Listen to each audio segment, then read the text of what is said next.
Masolo kitoko. Mbote na bino bandeko batali Henriette Kilumbu Shembo TV ezawa bino mama molobeli oya lobaka émission Ezu Plisse boko takotoba mama bomi abonné mbote na babonné na nganyonso na pesi bino ba bisou na babonné na nganyonso ezawa bino Henriette Kilumbu Shembo TV to pesi nzambe lo sako na ndenga la musibiso na tongo awa bao pe balali tang bakola muka bato Europe bato Amérique bato Canada bato Belgique bato Congo bakoyoka sango te nango awa lelo na makambo mingi te to pesi na nzambe lo sako na ina lisolo mingi te na ina lisolo ya bokolanda ndenge bato bandundu batomboki basiliki makasi basali marche bazozolo bake bayeli bango désordre na kata bandundu Fayulu ayeli bango tribalisme na kata bandundu. En tout cas, basiliki nga na koloba mingi te, bokolanda émission ndenge kolanda, ndenge balobi, ba déclaré balobi, bato bandundu, j'ai dit bien. Bato bandundu, ba déclaré, basiliki pona Fayulu. Basiliki pona gouverneur ya bandundu. Bazaka na passe na bandundu. Balobi ndenge Fayulu aye ko panza bandundu na ba Congolais azui aye na tribalisme. Ngande na lobi te me bokolanda video. Ndenge bato bandundu ba marché ne ba siliki. Balobi atika fachi kimia président nani président la biso mwana Tshisekedi o azo diriger mboka. Président la biso Tshisekedi. Félix Tshisekedi atika e kimia asala ba projet bi abongisa mboka ye Fayulu aye na tribalisme zangate. Ok, na banzi régie bolobi nini pongande nazo na pesi introduction bolobi nini papa mola kisiba bilili bolobi nini. Ok, na sengi no régie pesa bango bamona na vidéo ndenge bato bandundu bazolo bapona Fayulu. Ok régie, merci mingi. Nazola baboye bino bande ko na biso nyo sabani bozo trahir biso bande ko na bino batabando politique bozo ya nango ezo tuka biso batabando na pauvreté etiki bandu dans les noirs etiki bandu dans les pro ba prophète nyoso ya Congo les seul prophète etikali ya simeza bandu pona ni mutema mabe na bino ba popisa bandu banda kizenga comme premier ministre na mboko ata ko promettre bande ko na biso aéroport tozana ngote tozana stabilité tozatana eloko malonga na bandu te kureza kate maye ezalaka te ata kompani moko na bandu lelo Fati aye asali partenariat na communauté internationale pour que de façon que misale kota ba investisseur baya na Congo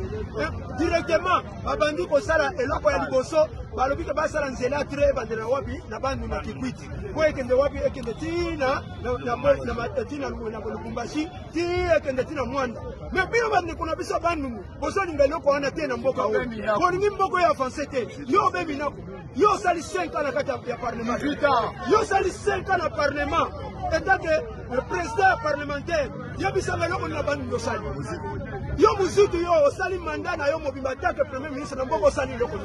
Fayulu muto asala ke lelo kimbuta comme gouverneur na ville tuzana déjà yo Fayulu te ba korompa na $40,000 pour les Fayulu o les nani o les lelo kimbuta comme gouverneur na mboka mais bino bozo sa politique na bino boti ka biso banzala ba ni développer te tozana école moko malonga te tozana université na bana mais bino bozo na bana na bino lo poto ba ndo tanga ba bozo ba bozo bisa kabila ko renye na mboka o libana na libapo biso to ba pauvre l'hôpital na bino mbala to ko sa charger na bino ngala muto province Kwilu soki na mboni mutu moko ya politicien bona Kwilu to na masimani bala mboka na ngai na ko sa charger na ye ngai na jepsa bino na ko récupérer bino yo Fayulu keba na yo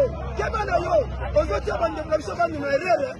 ozotia biso na erreur yo na bandu yo yo muto memi tribalisme na mboka oyo depuis Mobutu biso tomona tribalisme te Mobutu atiki biso tozalaki biso nyonso uni tozali bana tata moko mais yo ye oye na discours mbala moko omemi yango na bandu lelo bandundu bato banyonso batika na discours ya haine na haine mpo na yo yango toyebi biso osuka kaka na Kinshasa kotia makolo osi na bandundu te suka awa na Kinshasa epuis na ntango epuis ngai nazobisa awa na ntango tolingi so komona bafantile lokola bino te bozomema bafantile tro na mboka oyo banda bobandi politike ya haine na haine tozoavance te Fati ale lelo asigné partenariat na communauté internationale epuis na bainvestisseur baya awa mpona kosamba kambala mais yo tozotelemela yango tokosa charge na yo epuis nzambe alola akokipe yo kosuka na yo ok na banzi bomoni ndenge balobi bozala matoi boyoki bazodeklare batika nani Etienne Tshisekedi asala musane président biso asika boyoki ndenge balobi en tout cas bakonza mboka na biso toyebaki tribalisme ezabi ete na mboka soki toza na tribalisme na kati ya mboka ekeye liboso te donc fayulu changer yoka ndenge bato bandundu bazolela mpo na yo tika tribalisme na banzi bolendi na pesi bino merci bokota toujours na Henriette Kilumbu Shembo TV masolo eza kitoko masolo eza wo bamboka mosusu boza na moi biso toza na malili donc ozongo ata na kati ya ndako boye nazomikanga mpona komi protéger kingo kosu ya biso toza na malili bosambela biso mpe malili esila tokota mpe na moi lokola bino kala te ana baaustralie na badécembre tokokota mpe na moi yango mama eswaka moi wana te afrika ezala kitoko nga lingaka mie fona zata na malili boye nalati batricot banini en tout cas totika tribalisme totikela balobi totikela Etienne Tshisekedi asala musa. Ok, nasukisi wana tokomi na suka nasengi na bino kaka baabone na nga nyonso bokota na chaîne ya Henriette Kilumbu Shembo TV bomi abone masolo eza wa masolo akolamba ya makusa ba mama masolo ba histoire vraie mate ya pete masolo nyonso kotaka ezui boki bien komboke ya ezui nde yango wana bokota bomi abone ona na découvrir ngate pour la première fois akota a découvrir mère Henriette Kilumbu Shembo moi en Australie na boka pef mbote see you bye.